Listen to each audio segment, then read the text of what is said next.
স্বাগতম দর্শক, আরেকবার জামাল স্পয় শোনার জন্য ভয়েস ফর ডেমোক্রেসির পক্ষ থেকে। দর্শক, কোঠা আন্দোলনের প্রেক্ষাপটে আজকে আদালত একটি রায় দিয়েছেন এবং আদালত তার রায়ে যে কোটার ব্যাপারে যে আদেশ আছে এখন সেটার উপর স্থিতাবস্থা দিয়েছেন। অর্থটা আসলে কী দাঁড়ালো সেটা যে 2018 সালে প্রধানমন্ত্রীর ঘোষণা দিয়ে যেটা বাতিল করা হয়েছিল সেটার বিপক্ষে আপনারা জানেন যে একজন আদালতে গিয়েছিলেন এবং বলেছিলেন যে মুক্তিযোদ্ধা কোটা পুনর্বহাল করতে।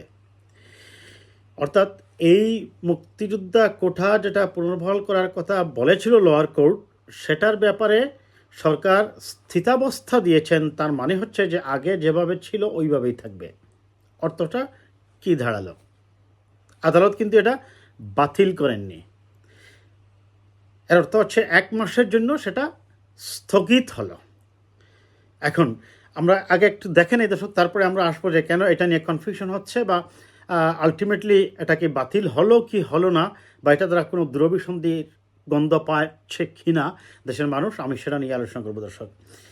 আজকে সরকারি চাকরিতে নিয়োগের ক্ষেত্রে কোটার বিষয়ে সংশ্লিষ্ট পক্ষগুলোকে স্থিতাবস্থা বজায় রাখতে আদেশ দিয়েছে আপিল বিভাগ। আপিল বিভাগের এ আদেশের ফলে আপাতত কোটা থাকছে না বলে জানিয়েছেন অ্যাটর্নি জেনারেল AM আমিনুদ্দিন ও রিট আবেদনকারীর আইনজীবী মনসুরুল হক চৌধুরী।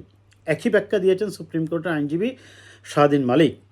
কোটার বিষয়ে প্রধান বিচারপতি ওবায়দুল হাসানের নেতৃত্বাধীন 5 সদস্যের আপিল বিভাগ আজ বুধবার সকালে স্থিতাবস্থার আদেশ দেন। এই আদেশের মানে কি তা জানতে চাইলে রিট আবেদনকারীর আইনজীবী মনসুরুল হক চৌধুরী প্রথম আলোকে বলেন, মানে হলো যে অবস্থায় আছে সে অবস্থায় থাকবে, হাইকোর্টের রায়ের কার্যকারিতা স্থগিত থাকবে। এই আমরা এইটুকুই থাকি দর্শক, এটাই হচ্ছে মূল কথা। এখন প্রশ্নটা হচ্ছে, তার মানে স্থিতাবস্থা দিয়েছেন কতদিন? 7 আগস্ট পর্যন্ত সম্ভবত, আমার যদি বল না হয়। হ্যাঁ, এখন প্রশ্নটা হচ্ছে এই আদালতের এই রায়ের পরেও কোটা বিরোধী ছাত্র আন্দোলন যেটা চলছে বাংলাদেশে, তারা কি সন্তুষ্ট হতে পেরেছে কিনা এবং তারা কি আদৌ আদালতের এই রায়ের উপর বিশ্বাস রাখতে পারছে কিনা, এই জিনিসগুলো আমাদের একটু ব্যাখ্যা করতে হবে দর্শক। প্রথমত হচ্ছে এই রিজিমটা এমন একটা পর্যায়ে চলে গেছে যে মানুষ এখন পুলিশ সরকারের উপর তো বিশ্বাস রাখেই না। শেষ ভরসাস্থল যে কোনো দেশের ক্ষেত্রেই হয় সেটা আদালত। এখন সেই আদালতের উপরও এখন আর মানুষ বিশ্বাস রাখতে পারতেছে না। তার অনেকগুলো কারণ আছে। যেমন প্রথমত হচ্ছে এই বিষয়টি আদালতের বিষয় নয়। কোটা বিরোধী ছাত্র আন্দোলন তারাও বলছে এটি হচ্ছে নির্বাহী বিভাগের ব্যাপার, সরকার সিদ্ধান্ত নেবে whether there will be a quota or not। এটি আদালতের বিষয় নয়।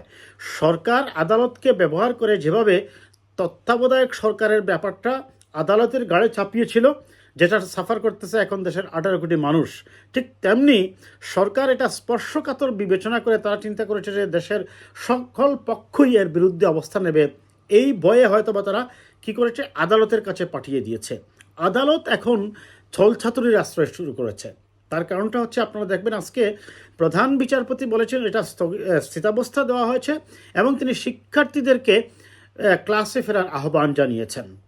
একই কথা কিন্তু প্রধানমন্ত্রী বলেছিলেন আজ থেকে প্রায় 4-5 দিন আগে একটি অনুষ্ঠানে, যুবলীগের একটি অনুষ্ঠানে বলেছিলেন যে তারা পড়াশোনা রেখে কেন রাস্তায় আমল করে, তাদেরকে পড়াশোনায় যেন তারা ফেরত যায়। তার মানে প্রধানমন্ত্রীর কথা এবং প্রধান বিচারপতির কথা এবং কোর্টের কথা যখন মিলে যায়, সন্দেহটা সেখানে আরও বেশি। ছাত্রদের কাজ তো পড়াশোনা করা, আন্দোলন করা নয়, কিন্তু আপনি যখন অযৌক্তিক দাবি তাদের উপর চাপিয়ে দেবেন, কোটাকে মেধার বিকল্প হিসাবে দাঁড় করাবেন, তখনই তো ছাত্র রাস্তায় নামবে। এটা গেল একটা কথা। দ্বিতীয়ত হচ্ছে, আমি বলছিলাম যে আপনাদেরকে একটু আগে, যে এই রিজিমের উপর মানে মানুষ, সাধারণ মানুষ, ছাত্র সমাজ কেউই এখন আর বিশ্বাস করতে পারে না, এমনকি আদালতের উপরও না। তার কারণটা হচ্ছে, আপনারা দেখেছেন যে আদালত প্রধান বিচারপতি এর আগে সিনহা সাহেবকে যখন তার ব্যাপারে সরকারের মানে রোষানলে পড়তে হয়েছিল, যখন তাকে, এমনকি সরকারের দায়িত্বশীল ব্যক্তি শেখ হাসিনা পরিবারের সদস্য এবং ঢাকার সিটি কর্পোরেশনের মেয়র শেখ তাপস বলেছিলেন, কি বলেছিলেন তিনি, যে সিটিং চিফ জাস্টিসকেই নামিয়ে দিয়েছি। এবং শেষমেশ সেই চিফ জাস্টিসকে আপনারা জানেন জীবন রক্ষার্থে দেশ থেকে পালিয়ে গিয়ে আরেক দেশে আশ্রয় চেয়ে তিনি প্রাণে রক্ষা পেয়েছেন, তখনই মানুষের সন্দেহটা আরও বাড়ে। এই বিচারকের একজনই তারেক জিয়াকে বলেছিলেন যে এই মামলায় যেটা দেওয়া হয়েছে, মামলার মেরিট বিবেচনায় এখানে তারেক জিয়া কোনোভাবেই দোষী নয়। সেই বিচারপতির নাম খুব সম্ভবত মোতালেব, আমার যদি ভুল না হয়। সেই বিচারকের উপর কীরকম নির্যাতন নেমে এসেছিল আপনাদের নিশ্চয় জানা আছে।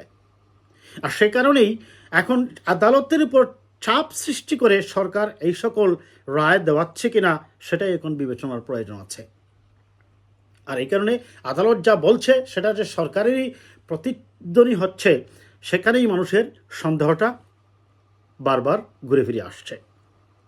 আজকের এই রায়ের পর সুস্পষ্টভাবেই বৈষম্য বিরোধী ছাত্র জোট তারা বলেছে যে এটি কোনোভাবেই আদালতের বিষয় নয়, এটি হচ্ছে নির্বাহী বিভাগের ব্যাপার, অর্থাৎ সরকারের ব্যাপার, সংসদের ব্যাপার। তারাই সিদ্ধান্ত নেবেন সেখানে কোটা থাকবে কি কোটা থাকবে না। এবং তারা সুস্পষ্টভাবে বলছে, আজকে আপনারা দেখেছেন এই কোটা বিরোধী বৈষম্য বিরোধী জোটের যে ব্লকেট ছিল, সেই ব্লকেটে সারা দেশ মূলত অচল হয়ে পড়েছে। প্রত্যেকটা সিটিতে এক ধরনের ট্রাফিক জাম শুরু হয়েছে এবং হাজার হাজার ছাত্রছাত্রী তারা রাস্তায় নেমে এসেছে। এবং আদালতের এই রায়ের পরে তারা আশা করছিলেন হয়তো বা বৈষম্য বিরোধী ছাত্র জোট তাদের আন্দোলন প্রত্যাহার করবে বা কিছু একটা করবে, কিন্তু বাস্তবে আজকে দেখা গেল তারা যে সিদ্ধান্ত নিয়েছেন, তারা বলছেন যে না, তাদের ব্লকেট আগামীকালও চলবে। আমি মনে করি তারা যথার্থই সিদ্ধান্ত নিয়েছেন।